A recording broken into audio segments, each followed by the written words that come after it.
Welcome to a session hosted by Michael Crowley and myself.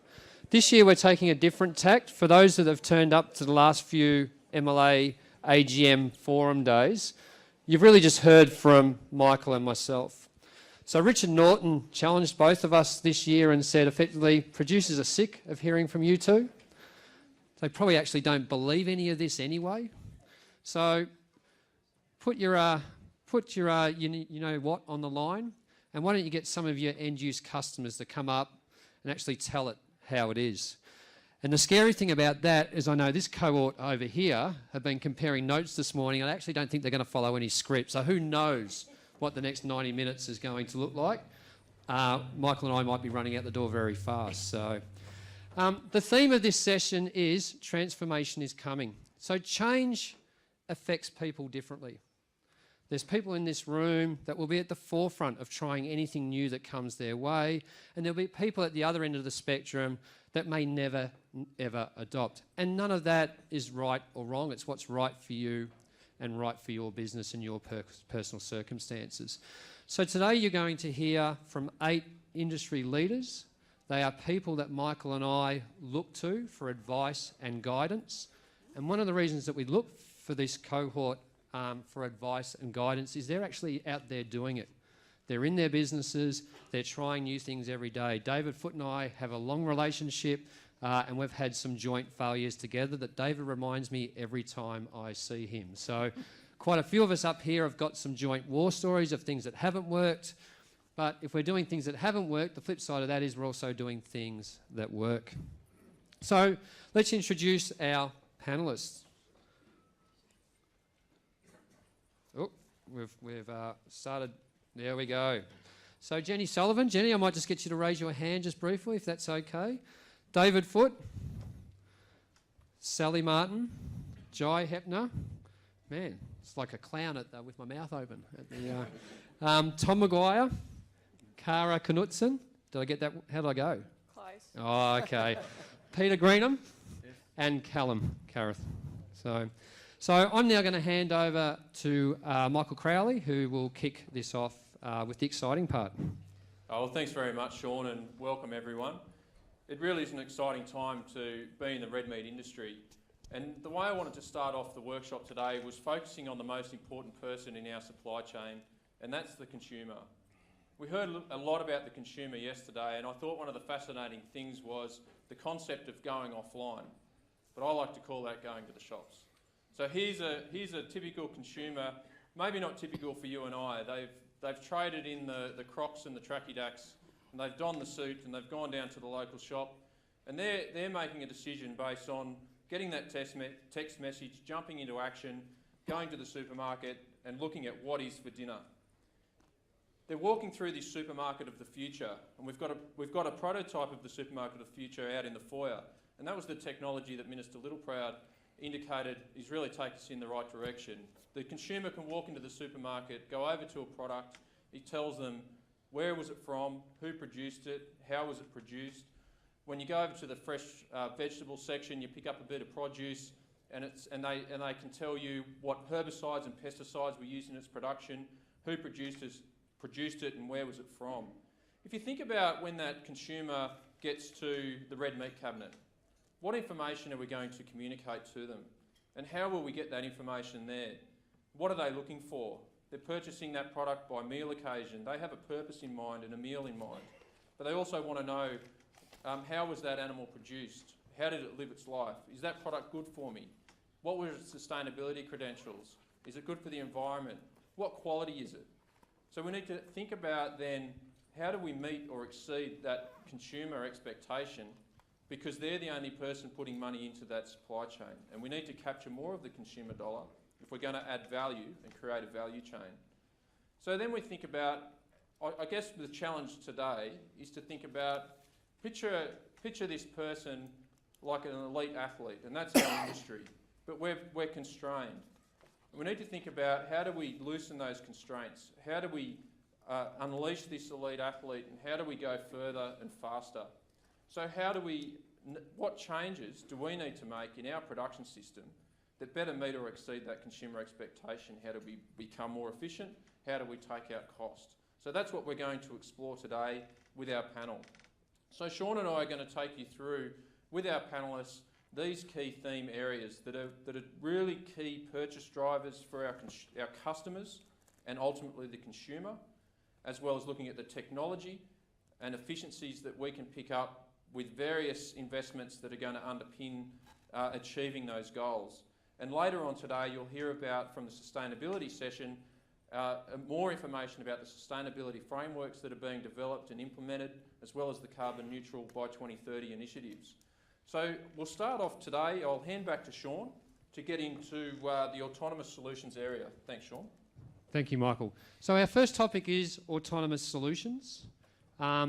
This can be drones, it can be any way of collecting data. So Michael's given you an example of Supermarket of the Future, that information that some consumers are seeking, that is all data driven. How do we get more and more data out of our supply chains in front of that consumer so they keep trusting our product and trusting our businesses? And the first video I'm going to show you is an award that David Foote's company was recognised with 12 months ago. Work very closely with our partners in MLA on a wide range of projects. Australian Cattle and Beef Holdings and Australian Country Choice are starting to be at the cutting edge of the beef industry in Australia. It's paramount for us to ensure that the highest standards of animal welfare are always maintained. We're having a lot more success now of doing that consistently using data and technology. Starting to look at drones to measure not only the quality of the grass but also the quantity, and then we make livestock decisions and movements based on that. A lot of the data that we've started collecting early on in the piece for ACBH was animal based. So we were recording the live weight of each animal, how many teeth they had. We were then marrying it up with the data they were capturing in the feedlot, and we then link it up with the processing plants. So as technology's allowed us to do it, we've then brought more and more of that data capture into other things we do. So we're now setting up weather stations where we can measure not only the rain, we're measuring the temperature, the wind. We're now starting to measure the soil temperature so we understand when the best growth is for us. It's very important that we get all that livestock data together to be able to make good decisions on where we're heading with our livestock. So David, your company won that award 18 months ago. I think you and I were both surprised that we won it because neither you or I went to Las Vegas to accept the award in a professional manner. We sent our team, but to be fair, it's our team that put the effort in, so that's why they should have gone. So David, since this, and there was a snippet of a drone towards the end, what is Australian Country Choice and ACBH doing in this space? Are you still engaging with this technology? Has it peaked, or is there still a lot more to go? Sean, first up, it was a joint award, so MLA and Hitachi both needed to have the vision to try. Bleeding edge technology is, there's a lot of carcasses of ruin. That's when you and I have buried a couple already. The really important thing about this project for me was, first up, actually it was staff driven. It didn't come out of the office. We didn't tell our people what they wanted. Our people actually drove it from the ground up as something to help them across their business. You know, I'm the dinosaur in the company, so asking me to run a drone or even spell it is going to be always a challenge. D-R-O. For others. But like everything, yes, so we're starting to embed it, but now it's sitting in a little bit of a lull period while we're looking for it to go live. It's all fine. When you run away with a drone, you take photos, you load it up and it looks good on a dashboard at home and you take photos of it. But it's not live and interactive, but actually it's another task for a manager who's done a full day's work when they come home. So as we start to build more data, and what we're doing now is loading up with the help of Phil and some of our labs, we're loading up our biomass, we're loading up our pastures, we're loading up our fence line data, integrity data. So it will build, and then ideally it's live and all our management, it's just going to be touch imagery about the situation across the property at any one time. Great. So not giving up in this space is what I'm hearing. Can't afford to give up in this space. Sure. Yeah. And one of the things that David just mentioned, and it's a catchphrase we've got at the bottom of this slide, is David just mentioned, unless it's automated, it's of limited value. Well, that's my interpretation of what David said. And definitely MLA's vision in this space is, we think producers behind the control of drones or any of that sort of technology, yeah, that might be fun for a little while, but that's not going to add a lot of long-term value to your business. So definitely our focus in this area, these solutions, as they evolve, need to become fully autonomous and a silent service. So the next video I'm about to show you is a joint development we're doing in parallel with effectively the US Defence Force. Now, we don't meet with the US Defence Force, but we're both investing money into the same solution provider at a ground platform. So I'm just going to run a little video on that, and then I'm going to hand a question over to Callum, who we'll hear from shortly on this topic and then on connectivity.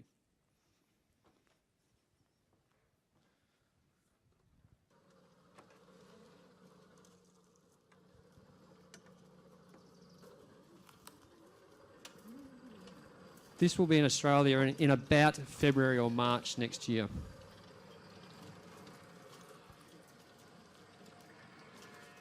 Unfortunately, we're not allowed to have the value add component on the back of this thing. We will have a tethered drone and a few cameras and other devices. The reason why we show this video is to say that this is what the US military is actually developing for their troops in the ground. It's going into hot climates, dusty climates, sandy climates, which are very, very similar to the northern part of Australia.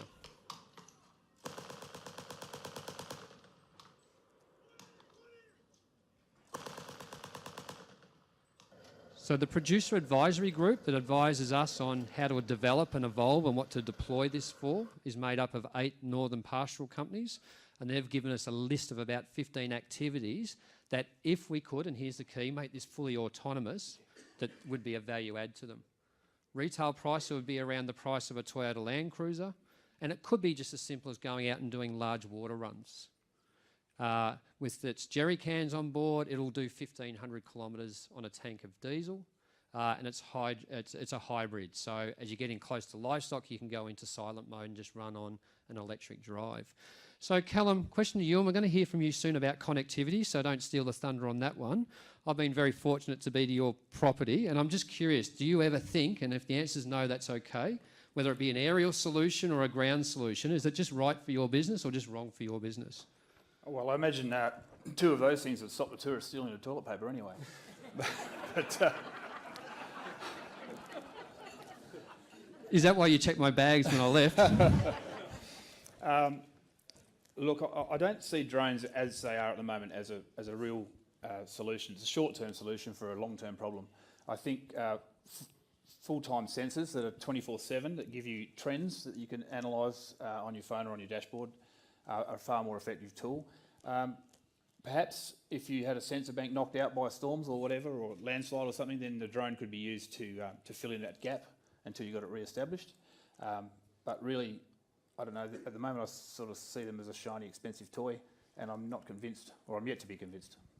And for that's my business model. And that's because I wouldn't give Callum one. I think that's why they're a nice shiny toy. And of course, I'm joking. So the reason why I asked Callum to give us feedback on his property and an application or not of drones for his property is one of the things that we always have to remind ourselves when at MLA is we can't just do one project every year that's going to suit the whole industry. So you've got an example where David Foote is looking at how to use drones and he's thinking there might be an advantage there. And then we've got Callum who's going to approach it, and you'll hear about it very shortly, a completely different way for the same outcome. So I just request that one of the takeaways you get from this session is there's quite a lot of different ways we can get the same outcome, and depending on what your business looks like, where you are in Australia, what species you're running, there will not always be a silver bullet for that whole of industry. So Michael, I might hand back to you now if that's okay. I'll take the clicker, mate. Thank you. Thanks, Sean.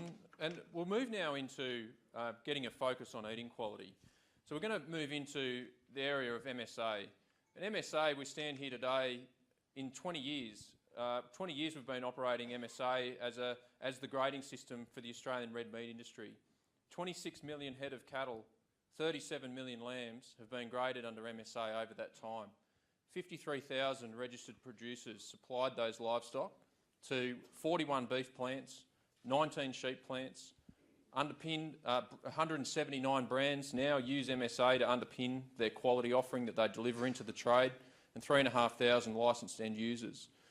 The program continues to go from strength to strength. We now grade 43% of the national adult cattle slaughter, about 26% of lambs go through on an annual basis, and there's some very clear price differentials. And they vary a lot across the country, but when we aggregate them, the program added $152 million just in the last 12 months direct to producers in the form of price differentials So if we can improve eating quality, if we can improve the consumer outcome, we can add value. And it's just a great program that goes end to end, identifying all those critical control points within the supply chain. We have a pathways approach. We grade those carcasses the same way across the country, and we can predict more cuts to more cooked methods, and we understand more deeply how consumers globally understand and value eating quality. So it's a really exciting time. But I often challenge the team to think about, well, what's the next phase for MSA? What needs to change? How do we go further? How do we grade more product? And the importance of grading isn't about more cattle going through. It's about how can we make sure that product hitting a consumer's table doesn't fail. We're asking consumers to pay more than they ever have for our product, and we just simply cannot afford to let them down. And as we heard yesterday, when consumers, as their salaries increase globally, global demand increases, the opportunity for us to differentiate ourselves on quality will separate us from our competitors. And that's how we will compete. It's how we'll not only compete against other red meat suppliers, it's how we'll compete against other proteins. And then we need to look at how do our brands and brand owners use MSA to underpin their brands and deliver that quality message through to the point of sale. So I think that's a really unique and an exciting opportunity for our industry. If we look at some of the recent changes, it's been around 12 months that the industry endorsed and we implemented the eating quality graded cipher. Around 27% of our MSA production is now packed under EQG, which means that we can pack that product on eating quality outcome without any of the factors that don't relate to eating quality influencing how that product can be packed. We then have, as I mentioned, well over 170 brands that use MSA to underpin their brand offering. And brands differentiate themselves and create brand value, and that value translates back into price signals back to producers. But in terms of the information then that goes back to producers, you need to understand what to do with it. Within my MSA, every animal ever graded supplied to any plant is available in your unique logging. You can now benchmark yourself on a regional, state and national level for each attribute, and you can identify the drivers within your production system that you're in control of that will improve your grading outcomes and ultimately deliver better returns into your business. We've got a couple of panel members who have been on that journey for some time, and I'd love to hear from them and their experience. And we'll start with Peter Greenham. And Peter, you're a brand owner, a processor, an exporter, and you've done a lot of development within your brands. Can you tell us a bit about how do you go about developing that brand and brand value? How do you make sure that you're working with your suppliers to give you the cattle, the right animals that meet your brand? Yeah, thanks, Mick. That's a great question. Look, we back 11 years ago, we sort of saw a bit of a niche in the market for a high-quality grass-fed product, and that was consumer-driven and restaurant-driven. We were able then to go back to our supply chain, see what our supply chain could produce, and we could find that through MSA we could develop a high eating quality product that could compete on a level playing field with a mid-fed product. We then developed that over the years into restaurants. We then really realised that the market was evolving. A lot more people wanted to know actually where their beef came from, and not just that it was a good eating experience. That they wanted some substance behind the actual the raising of the animal, making sure that yep, it is 100% grass-fed. It's also no antibiotics, no hormones, and now it's evolved. Recently it's revolved around animal welfare, sustainability on farm, and our customers are getting more and more, well informed on what production systems are out there, on how cattle are raised. So they really want to know more that if they're paying a premium for, if it's a hamburger or if it's a fine dining steak on a menu, that those animals have been treated the best throughout the animal's life. So I suppose what we do when we try and go out to producers, we have a program that we have some fixed methodologies of how to run cattle, so hormone-free. Also, a lot of paperwork has to be done, but we also give a lot of feedback back to the producer on the index and the eating quality, and we do pay premiums on higher grading cattle. So if it's above a 62, we'll pay a premium on that, and that then gives the farmer some reward to hold on to those cattle for a little bit longer, get a little bit more fat on the surface, maybe even get them a little bit older, because those cattle will marble a little bit better, and that's what our customers are requiring is higher marble product. Now, that's fantastic, Peter. I think that, you know, I know my team has done a lot of work with you in educating customers, as we would offer for every other brand owner and supply chain, and we find that that supply chain approach where, you know, I think producers targeting a market outcome becomes really important. You can start to understand how we need to change the production system to meet a brand owner specifications. And Jenny O'Sullivan is here, and she's pioneered a supply chain, being a producer, having developed MSA brands. Tell us a bit about your journey. What have you learnt along the way, and what changes have you seen that you and others who have supplied that program, Gipps Natural, have had to change? We were really excited 20 years ago when MSA started. The fact that we're meeting customer needs, it was pretty horrific to hear that 50% of the time when people ate meat, they were unhappy with it. So you really didn't know when you went to the butcher, you went to a restaurant, what you were going to get. And I heard last night apparently there was a disastrous dinner at Rocky when we had sub-quality meat. Yeah, you know, 1998, yeah. So it's really critical. People aren't going to keep eating meat unless we deliver something. But we were excited as producers that there was an opportunity for us to get extra value. If we're producing a good product, we could get paid for it, and also to get feedback when we weren't, because that's how we improve. So we developed Gippsland Natural Beef, but it was really quite confronting, because when animals didn't grade, we learnt what these guys see is you actually can't sell it, and the value of that decreases significantly. And so we really wanted to see, well, why aren't they grading? So we linked up with the Department of Ag, and actually every time we'd have bodies going through not grading, we'd go back and investigate on farm what was happening. And there were some really interesting messages. So, for example, we learned a lot about glycogen and pH and dark cutting and the impact that has on meat quality. And in reality, its nutrition is so critical. So how we feed those animals, one, over their lifetime, but really critically that last 6 weeks. And a lot of our farmers thought they were pretty good at assessing feed, but in reality, when they didn't grade, they got it wrong. So, for example, there wasn't possibly as much pasture as they thought, or the feed quality wasn't as good, so the pasture species that were there. So we could get direct feedback to them about what's happening. Genetics had an impact, so we had some people send some lines in, 2 different bulls, all of the calves from one bull didn't grade because they were stressed. Animal health, you know, you might have 2 animals that didn't perform, they were the animals when they were young that were sick, 9, 12 months ago. So all those things had a big impact. But the whole supply chain, what was wonderful, we started off, we're getting 18% not complying. We did all this research and tried to improve.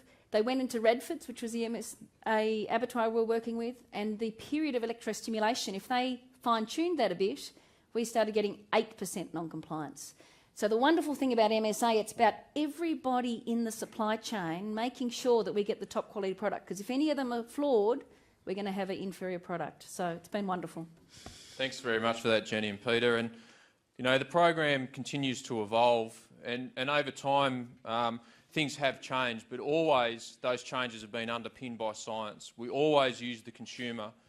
We've now tested over 150,000 individual beef samples, around 1 million consumer taste tests across 11 countries around the world, and that is the largest eating quality research program in the world. And any changes that we make, we bring those forward through to the MSA Beef Task Force, we get endorsement, and then we change the standards. It's always underpinned by science, and we will continue to move and continue to evolve the program. Sean, I'll hand back to you now, and as we transition from collecting that data, we need to be able to do more with it, and connectivity is really going to be important for how we get more value out of our available information. It definitely is, Michael. So I'm going to hand back over through this session once again back to Callum and David Foote. We know connectivity for a large number of Australian producers is just not acceptable for your businesses to prosper, even in their current form, never mind as you want to collect and deal with more data. And the focus for us is not just only on the business side, so you know you need data, you need to be able to move things around between your homestead and the internet, your homestead and the paddock, and your paddock back up to the internet, but also just the social side of running a business. So why shouldn't your workforce be able to access School of the Air via the internet? Why shouldn't they be able to access Netflix like people like myself that live in the city can do without even thinking? So definitely for us, connectivity, it's not just about that financial side of business, it's also about that social side of business. So I'm about to play a video now of Callum, who someone else has branded an expert in this space, and I'd have to agree with that. And he's done it with a company called Origo Farm, Annie Brox, who's in the audience. So let's play that video now.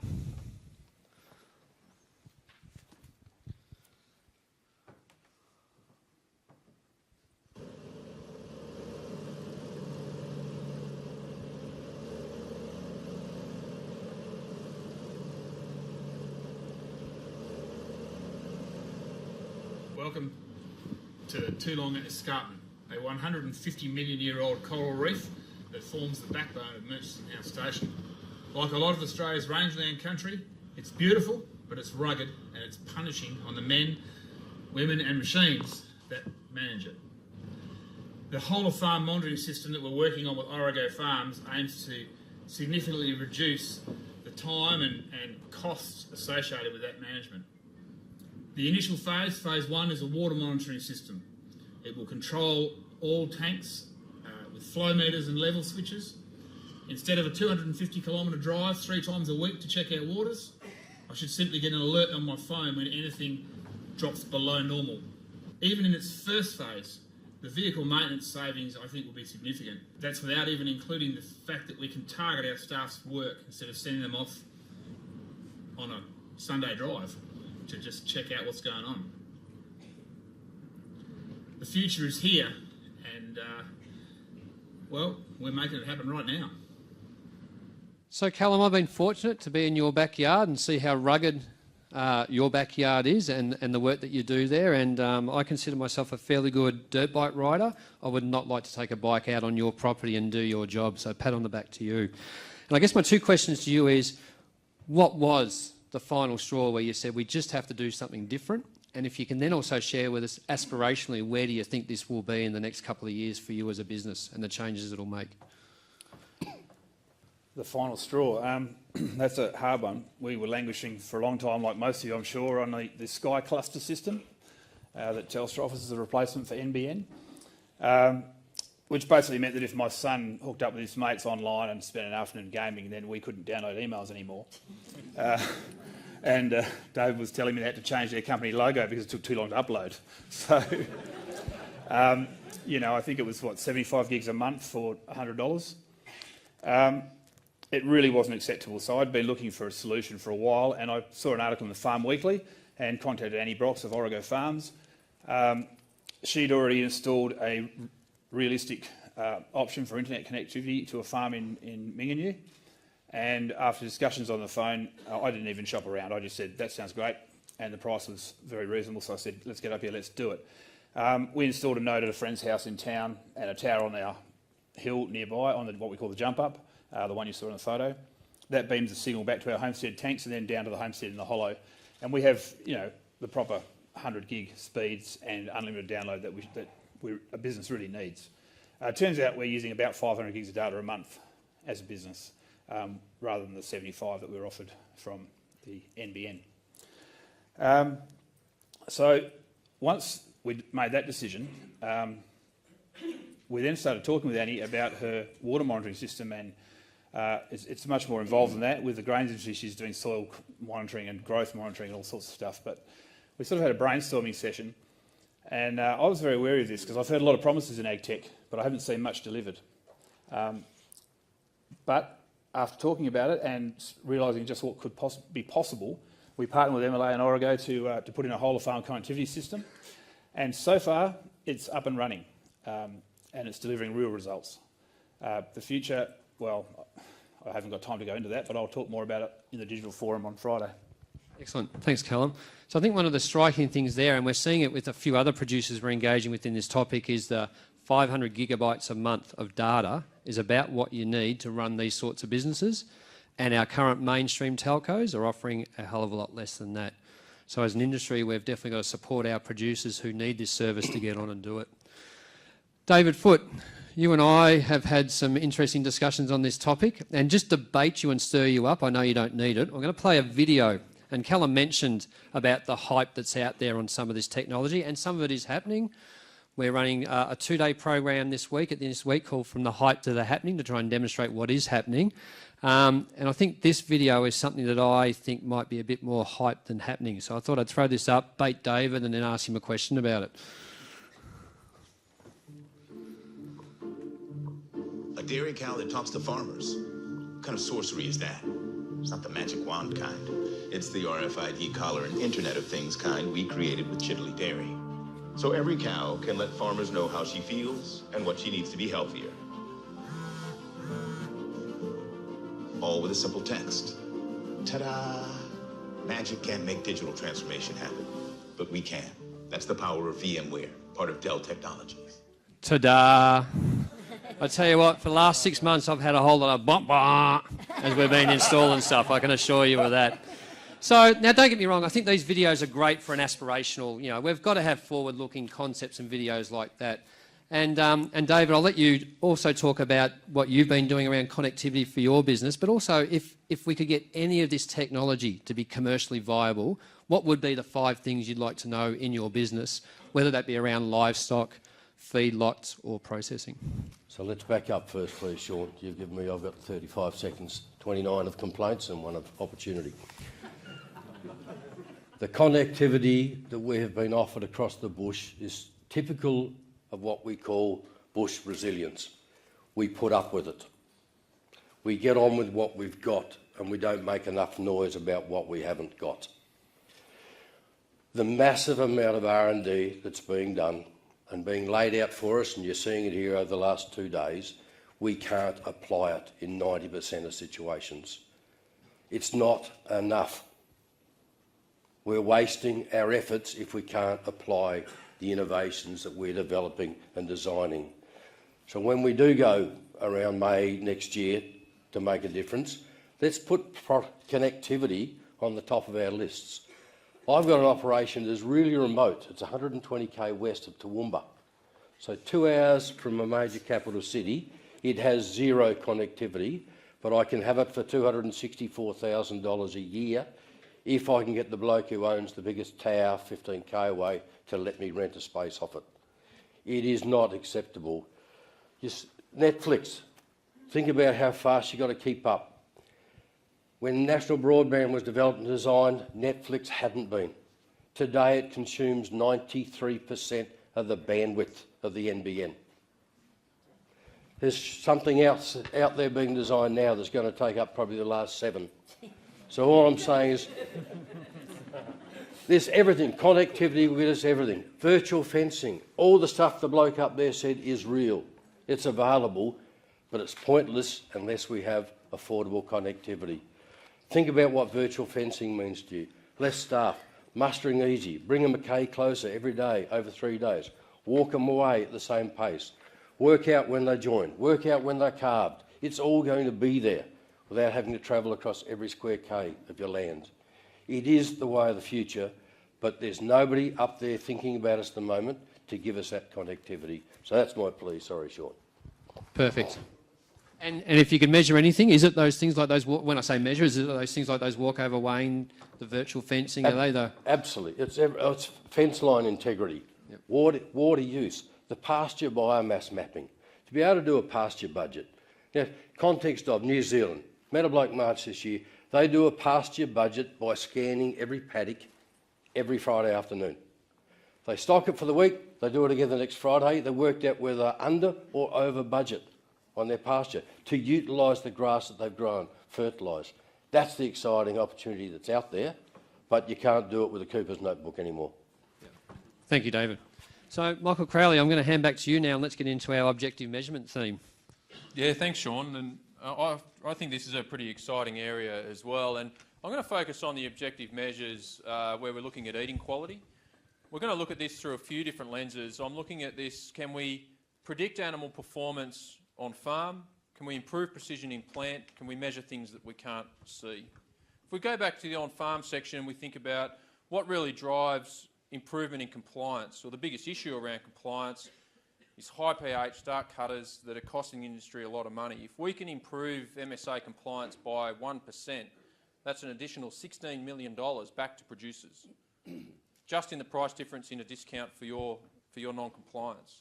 So we did some work where we looked at this thermal imaging technology, which is the image on the left, where we had temperature, flight speed, heart rate, respiration rate measured on farm. We had some animals go on the boat from King Island across to Tasmania, mixed and unmixed. Some went direct to slaughter, some were rested. That was repeated through sale yards. Mixed, unmixed, rested, straight to slaughter. We collected cuts, took that through to consumer sensory, and we have a consumer outcome linked back to the individual measures that we took back on farm. Now, it looks promising. We didn't find a solution in this trial, so we'll do some more work here, but it looks like a combination of measures of temperature and flight speed, and if we had heart rate, we could predict animals that are going to cut dark before we consign them. We can manage them differently, and we can make sure that they are compliant by the time we send them in. How powerful is that? Then when we look in the plant and we look at taking out the human factor in grading, we can improve precision, repeatability and transparency in our grading outcomes to a higher degree. We move away from trained people using reference standards, and they're correlated every 8 weeks, and we hold them to a high count, but they're still people. And then when we look at pH meters, pH is taken on every animal graded, and it's measuring things that we can't see. And what other technology is out there that's going to measure things that will help us predict a consumer outcome that we're not currently picking up? I think the other big driver of profitability is the broader concept of market specification compliance. So we've got our dark cutters, but then our other big issue is around making sure animals have enough fat cover, that we also balance yield and quality. And here's some work that New South Wales DPI have been partnering on around looking at, can we use camera technology that you could just set up on your scales in your crush when animals are going through. It's giving you confirmation, trying to predict a P8 fat depth, and looking at whether you've got enough of your animals that are going to be compliant, and being a little bit more precise so that they're not too lean. It's going to cost us a lot of money, as well as not being too fat.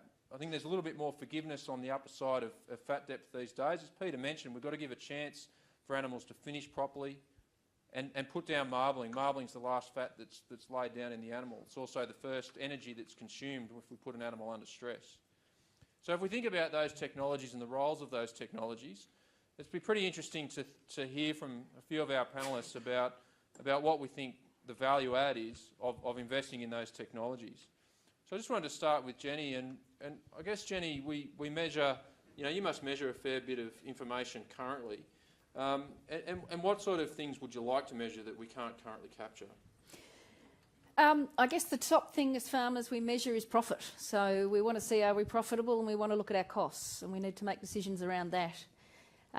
With Gippsland Natural, if you're supplying a product, we need to know whether we're going to deliver. So something like this on our crush is really exciting, because we can look at the weights, but actually knowing that fat cover. So if we've got 1 or 2 animals that are underdone, we can pull them out and keep them longer and make sure we get paid for what we're producing. If they're overdone, we can find another market. So it's about making sure that we're putting the animals into the right market, which is really important. There's some other tools that have come up lately that have been really valuable for us. So there's a new product, Ram Select, that's come out from Sheep CRC. And we can actually, even though we're only a commercial flock, we can actually look at what is our genetic potential of our ram team and how do we compare with the industry average. We can map that, and at the moment within sheep we're only actually getting paid really on those carcass traits, but it's very exciting that eating quality is in there now. So we can actually go to ram teams when we're buying them. We can actually select those carcass traits and we can look at eating quality, and I'm hoping we'll be paid for that in the future. So we can actually look at improving. So we've been selecting for eating quality as long as we still have those carcass traits, and we're starting to look too at some of those traits around worm resistance.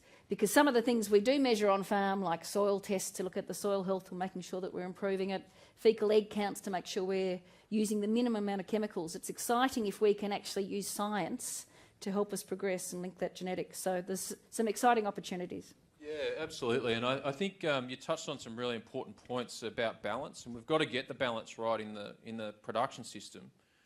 And I guess, Peter, when you're looking at objective measurement technologies in the plant, what do you need to see that's going to be a compelling reason for you to invest, and what would be the value add for your business of using objective technologies? Yeah, well, look, we're always looking for the gold standard of measuring any trait on plant, whether it weight or marbling or anything like that. So, unfortunately, we're not allowed to be using Janine Lau for all of our quality traits. She is considered the gold standard at the moment, who works for MLA. But it's exciting to see that now there are new opportunities and new some processes out there are now developing. There are technologies out there that are coming into Australia, and we're starting to be able to use them on a commercial basis. Up until now, I haven't found a commercial tool which can take out all of that on plant. The people side of things, where they might be having a it's not just within plants; it's also between plants and between companies. There may be some areas where it may be not the same, but it's over time.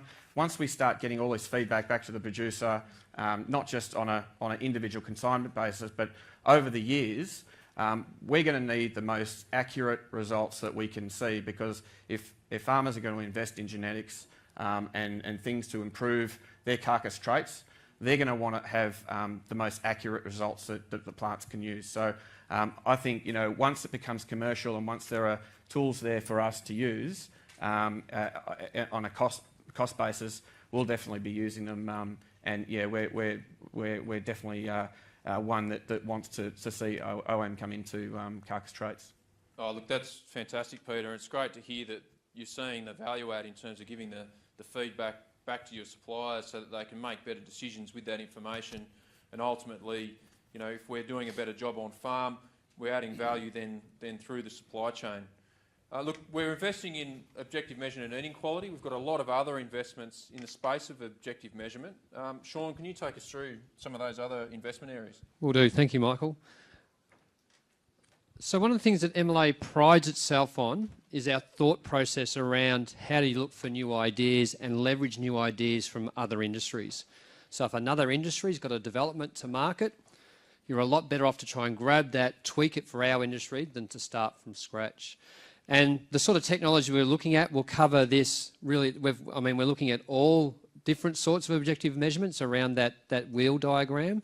But the three that Michael's team and my team and industry are really heavily focused on at the moment is really what we call our objective measurement trifecta. So that's eating quality, animal health, and lean meat yield. And where we can, to measure that at all along the way through the supply chain. So from live animal to feedlot, if you're going into a feedlot, into processing, and even into value adding and ready retail meals, so we can give consumers more information about what they're likely to purchase. So two areas that or really three areas that we have leveraged from in the past. So the first was the medical sector, which is where we've taken that DEXA know-how from, and you've heard a lot about that. The other two areas, and I'll play a video on one today, and you'll hear about another one at our breakfast session on Friday morning. But another area is the equine health area, and we'll play a video on that very soon. And the third is aviation security sector. So that technology that keeps us safe when we're in the sky. So we're not going to play a video on that one today. You'll hear from the CTO of that company on Friday morning as our keynote speaker. So this video is from the equine industry. I showed this video at last year's AGM. I said we were getting very close to start doing some development work in this space and trying to evaluate, is it likely to be fit for purpose and commercially viable for our industry? We've now got a contract running in the program with this developer. We've done sufficient scanning to know that the images are absolutely brilliant and a value add for our industry. Now what we're going through is, as we build the first system, how do we get it into a processing plant and or a feedlot, and is there a value proposition around it?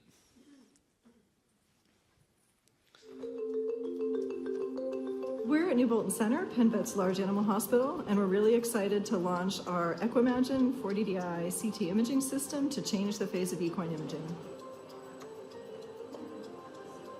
The really thrilling part of this is that we hope to be able to get these three-dimensional images in a horse that's standing. The idea is that they will not have to be placed under general anesthesia to do the majority of the studies. From a clinical standpoint, we will literally see things that we've never seen before. That we're not only going to find new specific abnormalities and new characterizations of those, but we also think that the opportunity that 3D imaging provides is precision. The ability of the resolution is much higher, and we'll be able to detect injuries hopefully at much earlier stages and prevent things that could be fatal either to the horse or honestly to the rider. The problems that we're going to solve here today, which is basically acquiring images with a significant amount of motion in a standing horse, those very same solutions can translate into the human market. Instead of a child having to be anesthetized and having an image performed of its head or its chest, they could sit there on their iPad and talk to their parents and have the image performed in 30 seconds. So that's one of the translational pieces that we hope to bring to Penn. So there's 7 of these units installed globally. I've been fortunate to be at one of those installations where we've been doing the R&D. So this is real technology, and it is revolutionising what the racehorse industry is doing around preventative diagnosis prior to race. For the first time ever, and at last year's AGM I had a photograph of how you CT a horse now, which you knock it out, you turn it upside down, it's got its 4 legs in the air, and you try to run it through a human CT scanner. I thought I'd give that horse a bit of a break this year at this presentation. So this is the first time that anyone that we're aware of has been able to CT scan a standing horse, which means they're now seeing joints loaded up that you just would not see if you had a horse on its back with its legs in the air. So we are developing this technology hopefully for eating quality attributes and automation in the processing sector, and hopefully for the induction process into feedlots. And I think the really interesting takeaway line that I always latch onto in that video is that Dr. Barbara said, we're now starting to see things that we have never seen before. And I think one of the really interesting challenges for our industry, but it's a great opportunity, is as we bring on more and more of these technologies, we will see things in our industry, we will know things about our livestock and our processed product that we just don't know about now. And I think that's an absolutely fantastic opportunity and great future for our industry as we meet consumer needs. So Tom, I'm going to hand this next question over to you. Tees has been very vocal in a positive way about what it's doing in the objective measurement space, the different types of technologies that it's trying, why it's doing that to give producer feedback. I think a pat on the back to Tees is worthy, so thank you very much for your support. But I'd just like to hand over and say, can you share with us what that journey is that Tees is on and why? Sure, we're still short on the journey, and like David's bleeding edge, you feel a bit of that sometimes. It started about 4 years ago when I guess we sat down and thought that the current grading system had served our industry really well, but now that MSA was, the premium from MSA was so much of the return that people were getting, we couldn't keep doing that with people. So the first commitment was we wanted to start using cameras and other objective measures to do all the grading. And from January next year, we'll be pretty close to being able to do that at 2 sites and then moving on. And that's about trust in the supply chain, because we've got to bring everyone along with us to give the consumer exactly what they want long term. So making good progress there, but Sean's just shown you some really exciting videos of some technology to start measuring things and collect data that we don't currently do. Because one of the key issues for us isn't just to improve what we do now, but to try and take those measures much earlier in the supply chain. One of the great things about MSA grading is you normally find that result out about 20 minutes before you want to do deboning at some of the plants. It's great for us to know, but we have very little time and opportunity to make a different decision. Imagine if we could do that back on farm, right, with some of these technologies. So, the investment in CT, that what you saw up there with horses, it's well worth that. Technology will get cheaper and cheaper. What's important is we collect the data. And we talk a lot in our business now and again, I think a bit crazy about supply chain of one, because ultimately we want to be able to give individual people exactly what they want on a daily basis. And if you look across all industries, if we don't do that, someone like Mr. Amazon or Mr. Alibaba will figure out how to do it for us. So these technologies are really vital on that journey, Sean. Thank you, Tom. And I think one of the things that's interesting is if we get all these advanced measurements working, or when we get these advanced measurements working, if we start to then find out that we're now growing animals for markets that don't want it, that's definitely when genetics can have a big say. So, Michael, I might hand over to you now and you can run us through some genetics activities. Yeah, thanks, Sean. I guess we've heard a little bit about genetics over a few talks, but it's really where things start to come together. If we're working back from the consumer and we're looking at what information is available through the value chain, and we put the consumer first, we're seeing brands develop their specifications around understanding their customer needs that ultimately are delivering on a consumer promise. We then get that feedback flowing back from the processor and brand owners back into the commercial supply chain, back into our finishing systems, whether that be grain or grass finished, going back into breeding, thinking about how we manage our feed base, the health of our animals, our reproduction technologies, and then going back and saying, what decisions can we make really early on? And what genetic information are we going to need to start to be able to breed animals with a market's destination in mind? And what technologies are coming at us in order to do that? Now, we've got a couple of panellists that have got an immense amount of experience in this space. And I guess I wanted to draw on their experience and just spend a little bit of time going through making some significant changes. And I'll start off with Cara, because Cara, you've had a really interesting journey on this utilising genetics and understanding the role of genetics in your system. It's just now about using new technologies. We're really excited where genomics might be able to take us. Multi-breed EBVs can really probably take us to the next level as well, so we can compare across different breeds.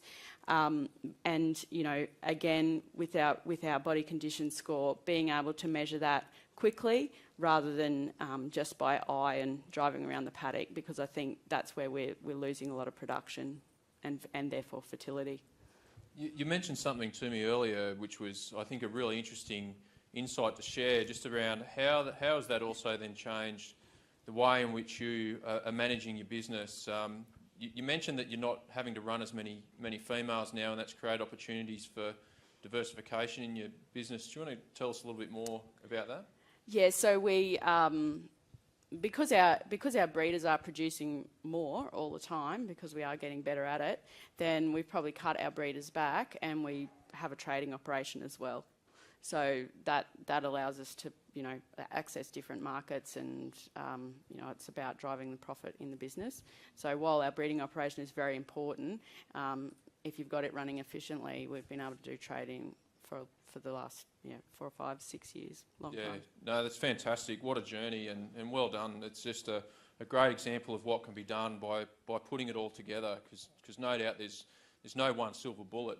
And I guess when we look at how we need to operate, having that whole farm system approach, and we then have the opportunity to create a value chain if we've got that those very clear breeding objectives and understanding how we're managing the whole system. I'll move on now to talk to Sally Martin. And Sally, I think it's pretty remarkable what you've done as well. We've heard a lot about new technologies in genetics, and genomics is a big, a really important one. We're looking to ramp up volume and decrease costs to increase uptake. But I think it's really important to understand what's the role of genomics, why are we using that, and why is that important? And for those who don't know Sally, and Sally, you can tell us more about this, but Sally went out with a producer group, and they pulled funds to fund a research program over a period of 3 years to put their own money on the line to develop a program that really investigates that question. What's the role of genomics? And Sally, I'd love to hear about your journey with your Merino Link group and the Merino Link team for those partners, and what did you set out to achieve? Why did you do that? And what have you discovered along the way? Okay, I had a conversation. So this all started from a quick phone call that MLA were putting out the Fast Track program. So we thought we might get cheaper genetics, genomic testing. So that was the catalyst. What's evolved from that has been, I sent an email out to my networks, and in 4 days we had $3 million worth of commitment in terms of people prepared to put money in themselves. And then that was, I guess, the start of the project. What we did was the genomic testing and the DNA parent testing in sheep we're talking about was the catalyst, but what's evolved from that has been a whole collaboration across the industry, from engaging with University of New England through the sheep genetics, ram breeders, commercial breeders and service providers. And what we're starting to do now is very much getting back to fundamentals. If you haven't got the basics right, as much of the technology, and I think it's been great looking at all of these other options, but if we haven't got the basics right, it doesn't matter what technology's there, it's not going to give us that bang for our buck. So I saw a big gap in terms of there's all these different products and tools, and it was all ad hoc. It wasn't being used strategically by some of the producers that I was working with, and I was fielding lots of questions in terms of how we utilise it. And we have key people in the industry that are at the pinnacle and that they were using it a particular way, but that doesn't always fit everybody. And so what we've done in terms of working with the whole team, if you like, we've got a massive team now working on the project, is to be able to get back to those fundamentals and see where we can strategically use these tools. So it needs to be cost effective and it needs to give us our bang for our buck. And the key thing also is farmers working with farmers. So we're actually developing networks that will continue on. So this is working with growers that are starting out in the industry through to growers who, as I said, are at the pinnacle and everyone in between. So it's quite a diverse group, but also incorporating their commercial breeders. And it was interesting, Jenny mentioned the Ram Select app. How we utilise that, how we track our rams, how we check our genetics and benchmark. So, and that's been a big fundamental part of it.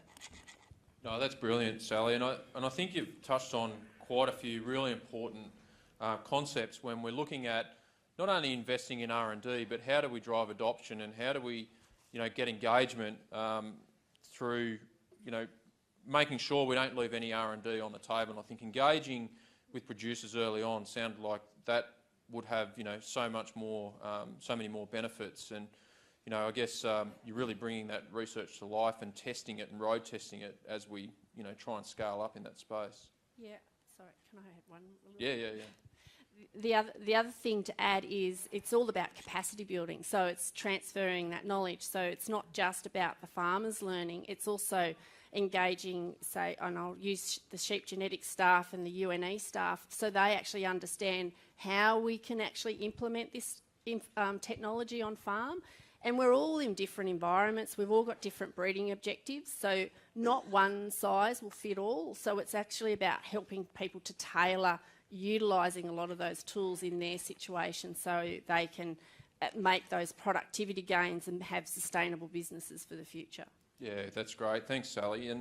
And I guess, Jenny, just to take a little bit of a step back and think about, I guess you've had a significant involvement in setting R&D priorities within the producer committees around the country and through SALRAC, bringing those priorities forward. Having a bit of a think about the future, what are going to be those big priorities for us to address in the on-farm sector? And from your experience, how do we make sure that we do drive adoption of those R&D outcomes? It's interesting with the committees. The Northern have got their committees, and now in the South and the West we have that as well. And really one of the things we see, Australia's the most variable climate in the world, and with climate change over the top of that we're getting more extremes, and I think as farmers we know that, we're living the challenge. So one of the big opportunities is about growing feed, whatever the moisture or temperature that we can actually produce there, and that we actually match our livestock system to utilise that efficiently. So that whole supply chain. Now we see amazing producers doing great jobs in every state, and we still see some poorly managed pastures and some pretty poor quality genetics. So there's still significant opportunities to improve there.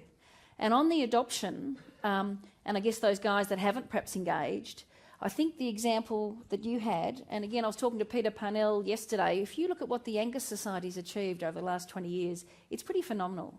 And what they've done is they've worked with their members and they've been enrolled in the research, and they're looking at taking it up straight away. So that participatory research and that connection and that linking the producers with the researchers in creating the questions is really quite critical.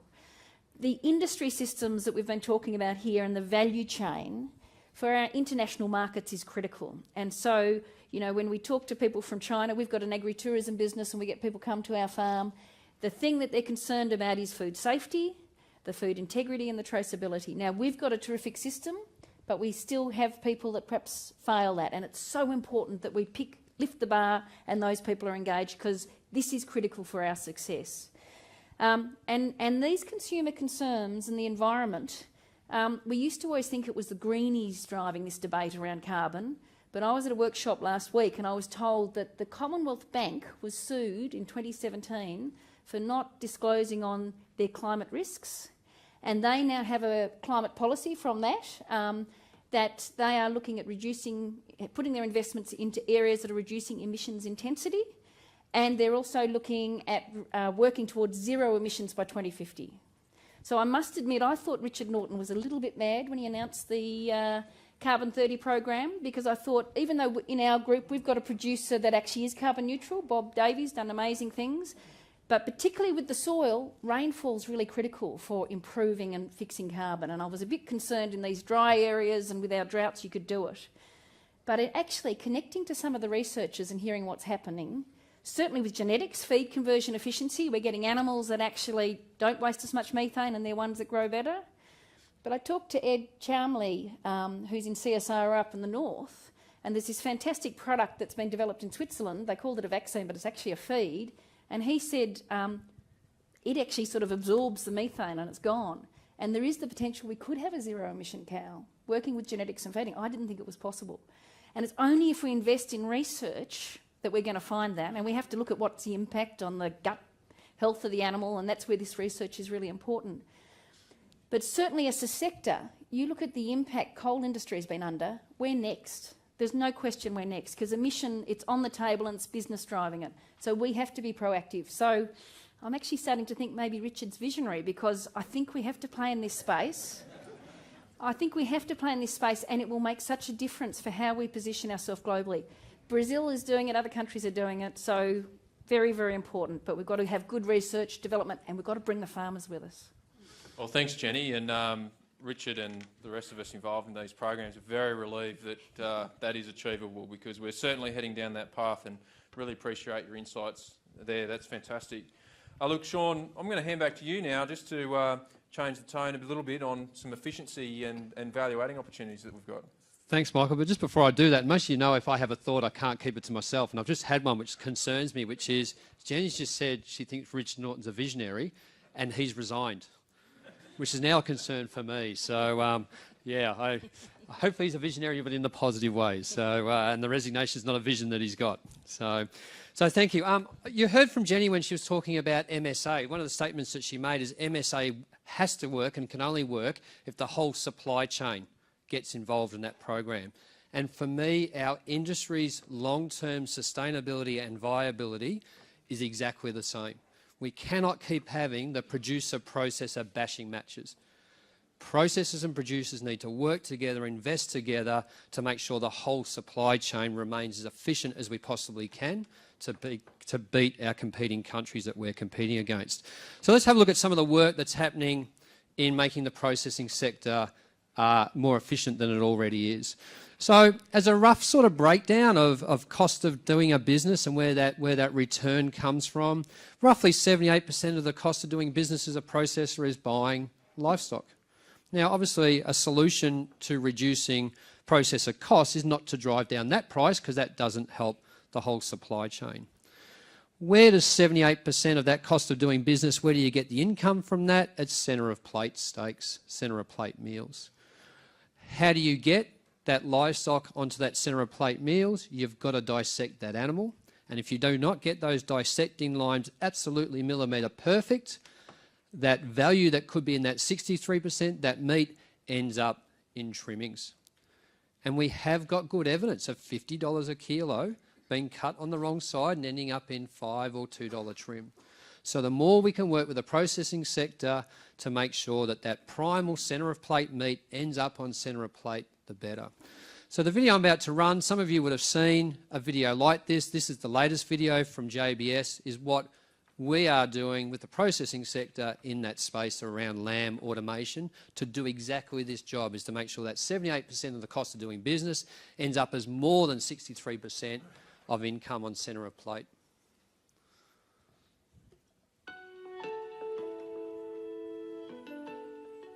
With a commitment to maintaining the highest levels of food safety and product quality, JBS Australia has developed a reputation as the leading supplier of Australian lamb. Our Brooklyn facility houses a robotic lamb processing system that leads the industry in lamb production. This state-of-the-art system will provide the best possible product for our customers with unrivaled consistency. Before entering the processing system, each carcass is hand inspected by the quality assurance team to ensure the product is of the correct standard. A dual energy X-ray then scans each individual carcass to determine its skeletal characteristics. The robot uses this data to precisely cut and dissect each carcass. The advantage to our customer is to ensure absolute consistency, minimum waste and maximum yield on high-value cuts. This process also provides our livestock suppliers with valuable data around the fat and bone composition and lean meat yield of the product entering the facility. So there's a couple of key takeaways in that for me. So one is the more that we encourage the processing sector to adopt this know-how, the sensors and the measurements they use to drive that automation can give producers feedback on a carcass-by-carcass value. And that's why it's so important our industry works together as a collective to get these solutions into processing plants. The other thing is, and I think the industry should have a pat on the back for that, that video there and that installation at JBS Brooklyn is the most advanced installation anywhere in the world. And I think Australia should take some pride in that. You will not see this solution to that extent anywhere else in the world. And just before I hand over to Tom, I would like to acknowledge JBS, the Australian Land Company, Wagstaff and Scott Technology for their investment and commitment they've made in making this a reality really over the last 15 or 20 years. That's how long it's taken. So, Tom, we've seen what's happening in lamb processing. Is it possible in beef? Absolutely. I think we've had for 15 years the attitude if we can produce us a uniform cow, we'll get on with automation. But the DEXA technology and CT eventually gets rid of that problem, and that's a stay in business thing for us in the next 20 years. You've seen we're a high-cost manufacturer of beef and lamb, also the largest manufacturing industry now. Now, if we're going to stay in business, we've got to do that. And it's not about reducing people, it's about getting rid of dangerous jobs in facilities where you expose people to bandsaws and other systems. And it's about yield, as Sean's mentioned. We can do a much better job of giving our customer exactly what they want through automation. So we're going to kick that off in beef. We're grateful JBS has done all the heavy lifting in lamb, so hopefully we can learn a lot from them and be a bit further back from that bleeding edge than we might be, but you'll see a fair bit of work on that in the next 12, 18 months. Great, thanks Tom. And then the final topic from me before I hand back over to Michael Crowley is if you just look at the right-hand side of that diagram, I'm just going to blow that up in the next slide. So remember that 78% of the cost of doing business for a processor, you try to get 63% of that return on centre of plate. Look at that 21%. It's the non-centre of plate cuts that come off that carcass that typically end up in manufacturing meat or hamburger patties. And the reason why I've laboured that point is I'm sure most of you in this room have heard about lab-grown meat, fake meat, vegetable meat, whatever you want to call it. Now, we can bury our head in the sand and say consumers aren't going to eat it and it's going to be highly processed. Whether we like it or not, it's going to be part of the future that we all live in. The part of our industry that's going to be most heavily affected as that gets more and more traction and finds its own natural balance on the supermarket chain is where they will hit us first is that 21%. They do not have the capability yet and they are a long way off centre of plate. What we need to focus on as an industry is alternative uses for our non-centre of plate cuts. I'm going to play a video now and then I'm going to hand over to Jai about what his company is doing to help our industry make sure we take some of that 21% away from hamburger mince.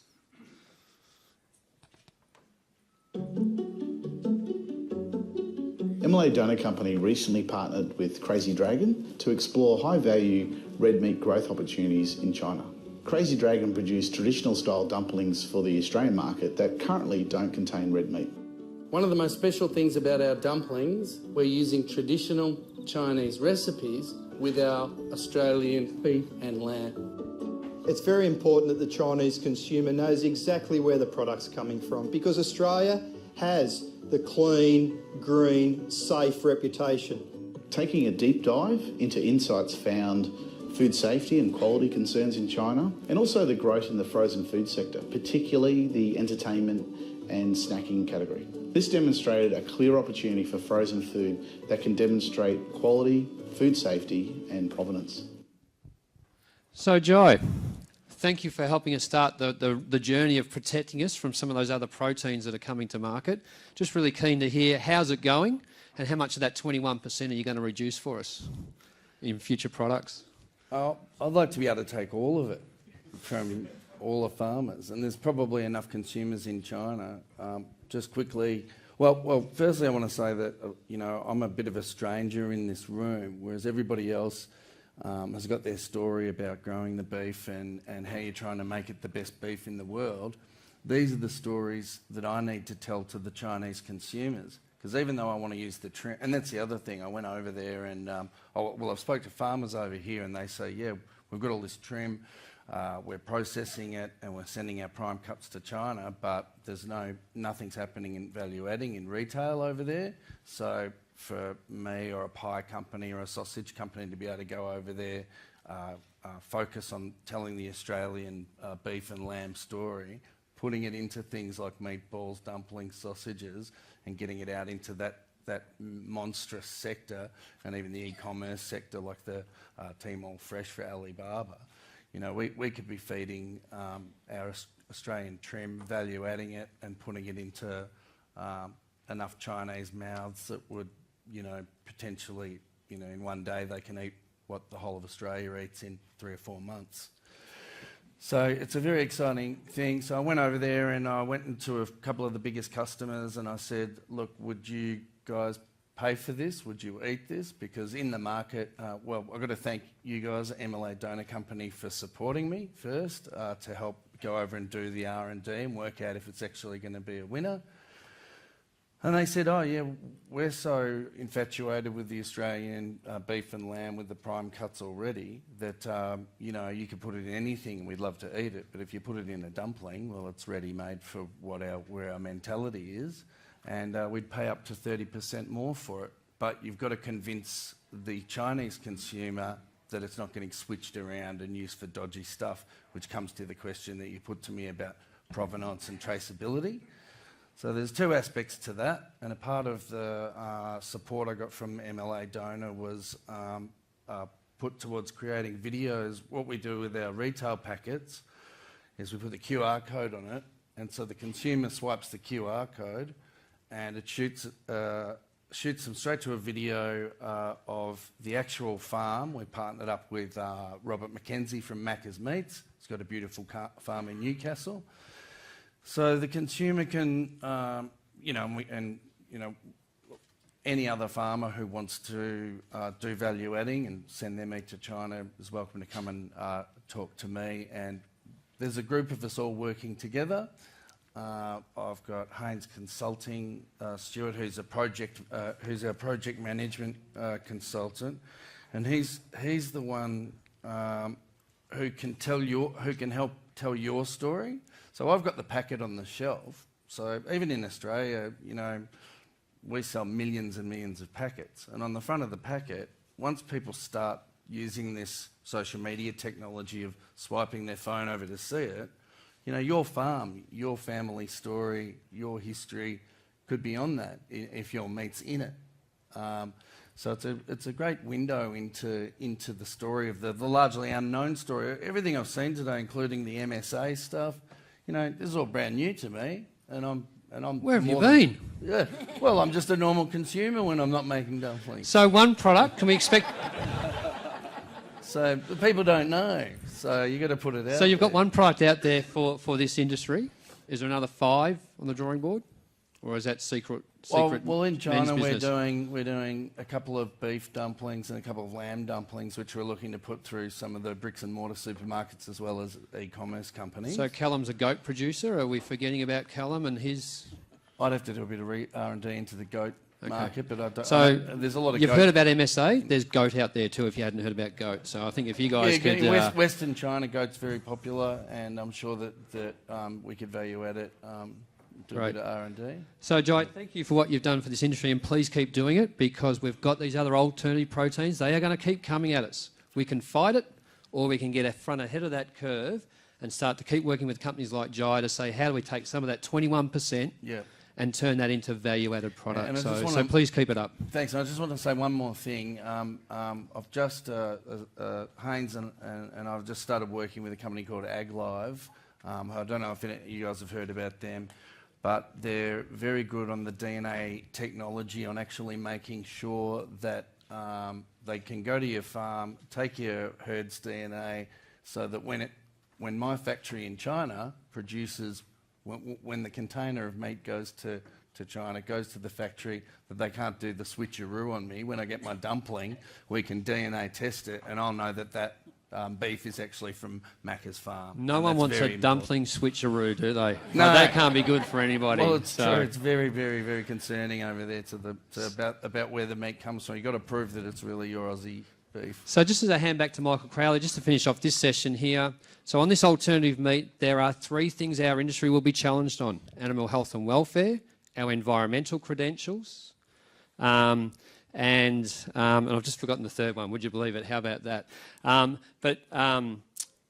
The environmental credentials is what you'll hear from the group after us. So that's how that all fits together. No, thanks, Sean. And just to start to bring a few things together, I guess, we've really been on that journey of identifying what are the investments that we're making today that are helping shape the future. And if we continue to put the consumer in clear line of sight, it really is going to add value to our industry. Our research shows that consumers are willing to pay more if they're satisfied. If we give consumers a better than everyday experience, they're prepared to pay more than 50% more for that product than they are for a good everyday. And if we knock their socks off and give them a 5-star, better, really superior eating experience, they'll pay double, up to 3 times the amount of a good everyday experience. So there is money in it. And if we do that well, there are returns for producers. As I mentioned before, just in 2017-18 financial year, there was an additional $152 million returned to producers in price differences for MSA. But as you heard today, we can do a lot better.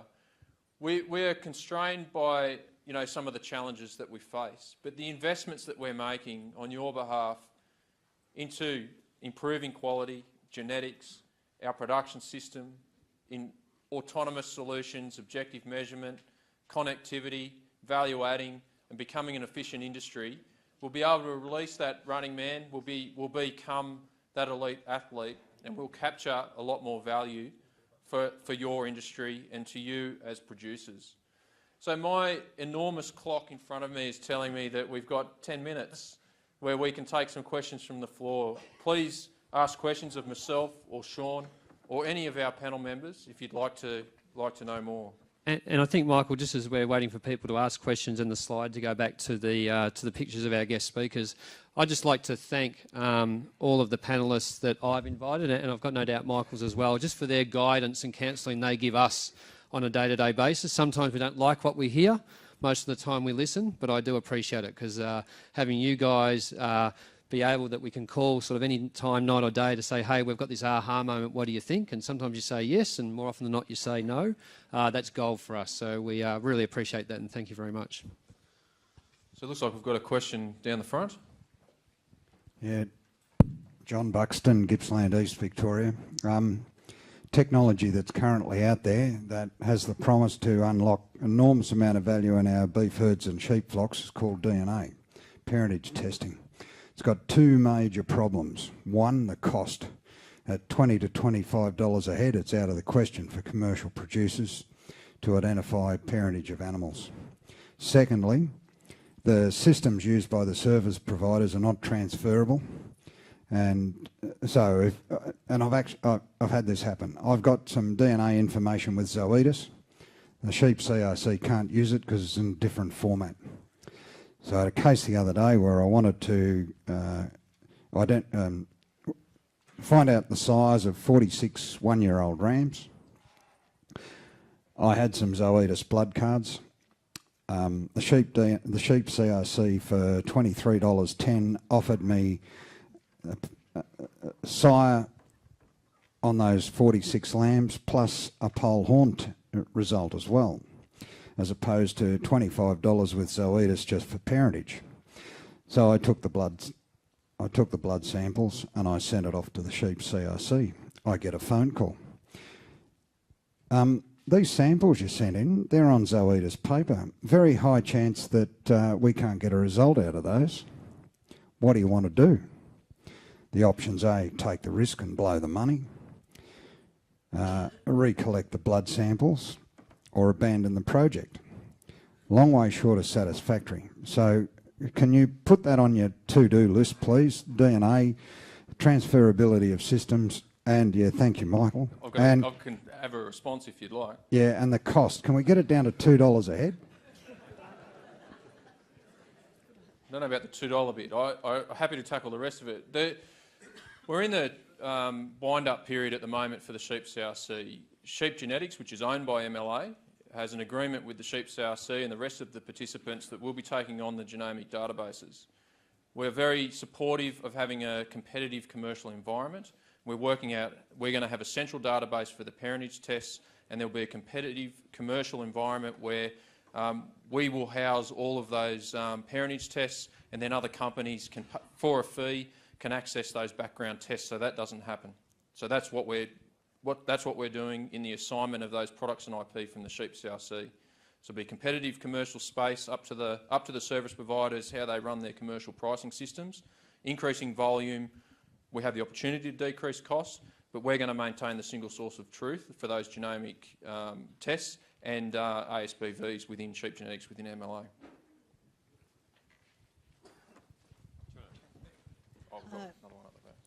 I'm Claire McMahon, and I'm a small beef producer, which down on the far south coast we all are. I come from a little place called Kaya.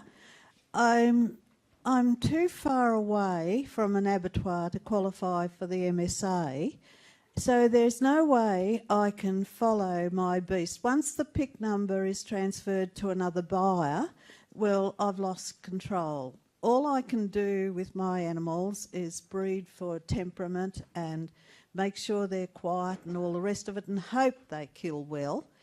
My question is to you, Michael. At the Alice Spring ones, I asked you about breed because I'm Pole Hereford and everything else is black.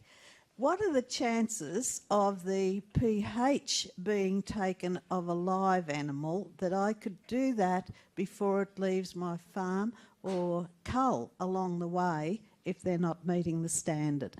Yeah, thanks for the question. I guess there's a couple of components that you've raised there. Jason Tromp was asking me how we're going to get Hereford cattle represented in the conversation, so there you go, you've done that, so well done.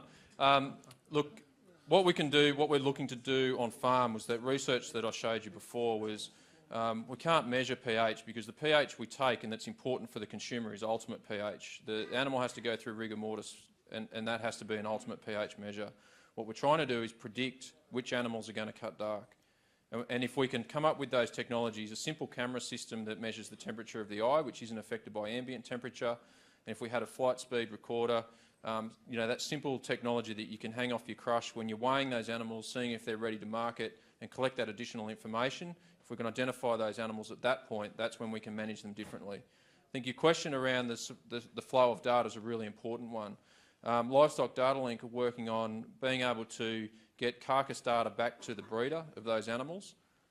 We are bound by privacy laws within the NLIS system about how data can transfer, but that is an absolute critical component for our industry to have a seamless transfer of information. We're actively working on that in our digital value chain strategy. So, we haven't solved it all, but we can get data, carcass data, back to the breeder through the Livestock Data Link project. Yeah, hi Michael and Sean. Thanks so much for a wonderfully organised session. I'm Hayley McMillan from the University of Queensland. In reading the blurb for this session, the thing that I was really keen to hear about was the scrapping of some meat quality sanctions surrounding tropical breeds. Can you discuss that and just give us an idea of how it might affect profitability for northern producers? Yeah, and Those 3 questions are great. Keep adding them.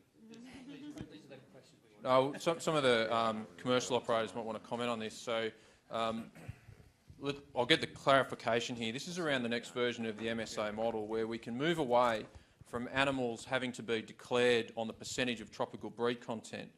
When we measure hump height, as we do on every single carcass, that's a way of us making an assessment, an objective measure to say, is that declaration correct? So what the model does currently is it says, based on that hump height and that carcass weight, what percentage band of tropical breed content is that carcass? What we're moving to is going to hump height only.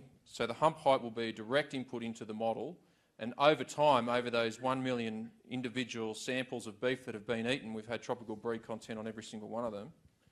We now know that the phenotypic expression of tropical breed content is directly correlated to eating quality. So hump height will be a direct input into the model. Can I just ask, you've got 8 industry leaders up here on the stage with us. You guys can pepper Michael and I, and I'm happy for you to keep doing it any day of the week. You've probably got our emails and mobiles, but you've got 8 industry leaders up here that have shared some time with you today. Has anyone got a question for one of them? Malcolm Cater. Warren, I want to know if any of you people have thought on the stage about the sustainability of the lamb market if we cannot grow our merino ewe numbers. It's nothing, whatever you've talked about, congratulations, wonderful talks we've had this morning.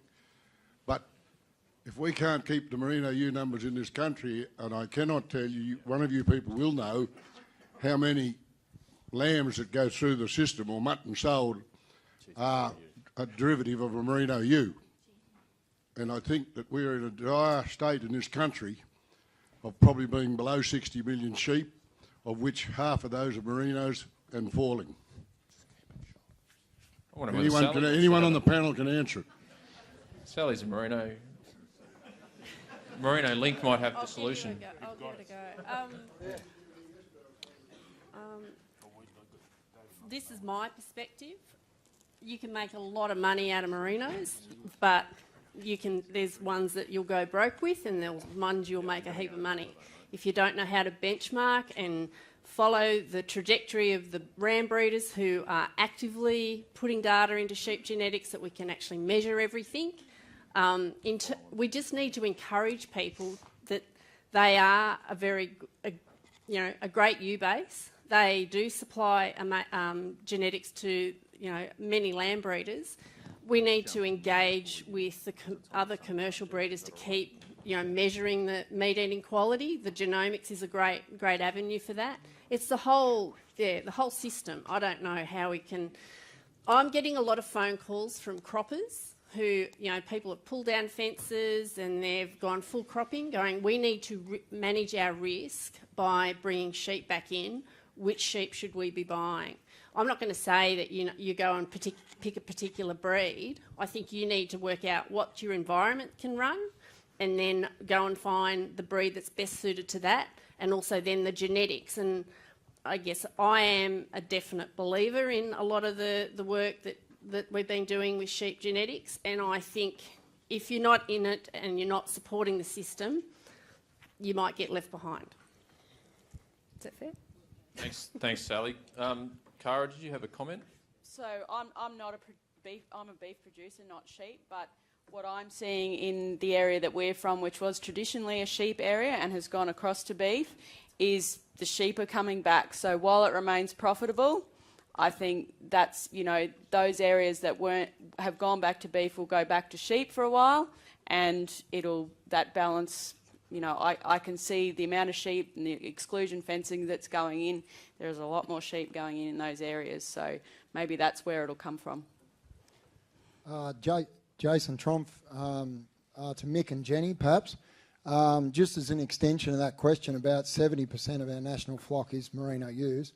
I just wondered around the work around releasing the running man and understanding what his biggest anchors are here and now. E.g. in the lamb industry, lamb survival costs a $7 to $8 billion industry, about $1 billion in lost profit per annum. So I'm just wondering what we're going to do about releasing the running man to keep our industry afloat with a whole of value chain issue like lamb survival. I'll make a comment on that. a great consultant my husband used to work with had a philosophy around making profit, and it was sheep always, cattle sometimes, and horses never. And certainly on our farm, there's only been a couple of years when the cattle price has been really good per DSE. You know, sheep are bloody good, and the merinos are an important part of that.